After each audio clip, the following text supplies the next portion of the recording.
Sylvain Gauthier, vice-président Affaires publiques et communications pour la firme Léger.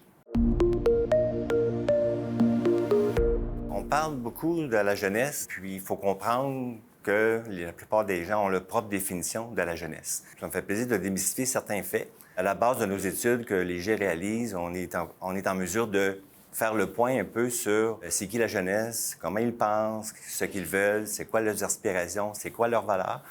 Donc, populairement, on voit qu'on a une dénomination qu'on appelle les milléniaux, on appelle les jeunes les milléniaux.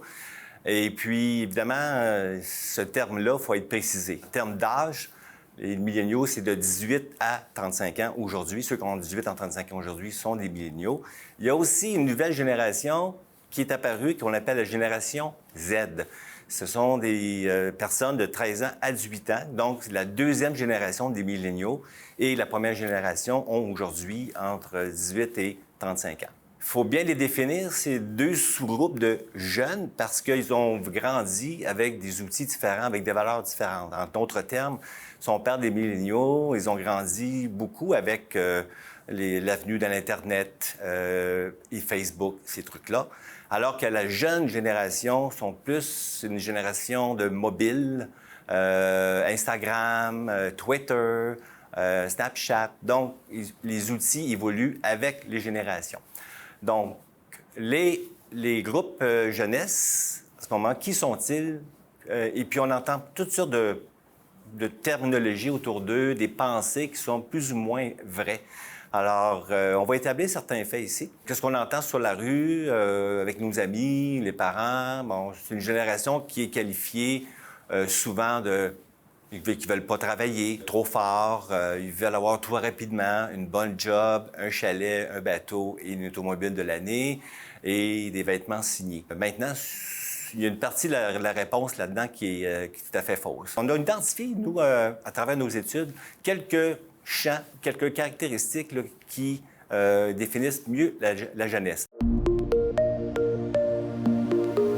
Premier aspect, la jeunesse veut vivre le moment présent que plutôt de préparer l'avenir. D'ailleurs, c'est une valeur qui est partagée par l'ensemble des Québécois par rapport à l'ensemble des Canadiens. Mais chez les plus jeunes, c'est encore plus vrai. On veut vivre le moment présent immédiatement, vivre des émotions et puis vivre l'aventure. Donc, au détriment, bien entendu, d'une planification à long terme. Deuxième révélation que je voulais vous dire, c'est qu'on croit que les jeunes sont de gauche. Hein? Ils sont plutôt socialistes un peu au niveau de leurs valeurs. Et puis, en fait, c'est tout à fait faux. On s'aperçoit que les jeunes, d'après nos observations, sont plutôt capitalistes, carriéristes, et ils se définissent aussi comme étant des gens très soucieux de l'environnement. Parce que dans les motivations au travail, une des valeurs, la valeur la plus importante, c'est d'avoir une bonne rémunération et avoir un bon cheminement de carrière, avoir un travail, un équilibre travail-famille adéquat et d'avoir un défi stimulant. Donc, c'est tous des qualités là, d'un travail. En parlant de travail aussi, au niveau capitaliste, là, ou au niveau carriériste aussi, c'est que ce n'est pas des gens qui vont rester à l'emploi très longtemps. Dans nos anciennes générations, les générations X et surtout les baby boomers, on se souvient qu'on disait que plus on reste longtemps dans un emploi, plus on est stable et mieux c'est pour l'avenir professionnel. On change d'emploi pour aller explorer d'autres dimensions de sa personnalité ou professionnelle. On a l'effet qu'on a une statistique assez intéressante là-dessus, c'est que 40 des jeunes qu'on a interrogés par milliers là, envisagent au cours de la prochaine année de quitter leur emploi. Je ne voudrais pas faire peur aux patrons actuels, mais il y a un élément important là-dedans. Et aussi, les jeunes veulent aussi, entreprendre une carrière d'entrepreneur aussi. Donc, ils ont une volonté de fonder leur propre entreprise, ce qu'on n'observe pas dans des groupes plus âgés, ce qui est normal un peu au niveau du défi. Alors, donc, les jeunes ont un esprit entrepreneurial. Les jeunes aussi, on dit qu'ils sont cheap. Cheap au niveau de leurs dépenses. En fait, ils vont chercher des rabais, ils vont chercher à limiter leurs dépenses sur des choses courantes. Par contre, ils vont dépenser beaucoup d'argent pour vivre des moments d'émotion ou d'expérience. Donc, on cherche l'expérience plutôt que l'utilité. Donc, les jeunes vont investir beaucoup dans les voyages, par exemple, parce qu'ils vont vivre ils vont vivre des expériences personnelles, etc. Ensuite, il y a d'autres révélations qu'on a découvertes. Les jeunes, ils aiment se liker. C'est un terme lorsqu'on est sur Internet, lorsqu'on consulte les pages, on partage des trucs sur Facebook. Donc, like-moi. Donc, les jeunes recherchent beaucoup la reconnaissance de leurs pairs, de leurs amis. Alors, c'est un élément extrêmement important pour eux de se sentir dans le coup, un petit peu dans leur cercle d'amis ou de collègues de travail.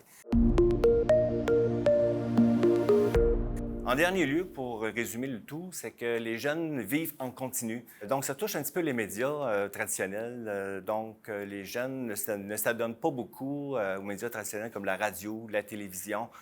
Ils s'adonnent à des émissions en continu, genre les séries, Netflix. Alors, tout ce bazar là, de téléséries sur les réseaux numériques, ils s'adonnent beaucoup à ça, ce qui, dans le fond, éventuellement, va amener les canaux des médias traditionnels à repenser un petit peu peut-être leur stratégie pour atteindre la jeunesse. Bien entendu, les jeunes, on soupçonne, puis c'est confirmé évidemment, que les jeunes communiquent avec des médias numériques, qui consultent des réseaux sociaux à grande pompe. Donc, on délaisse véritablement les médias traditionnels pour favoriser l'adoption des médias numériques chez eux.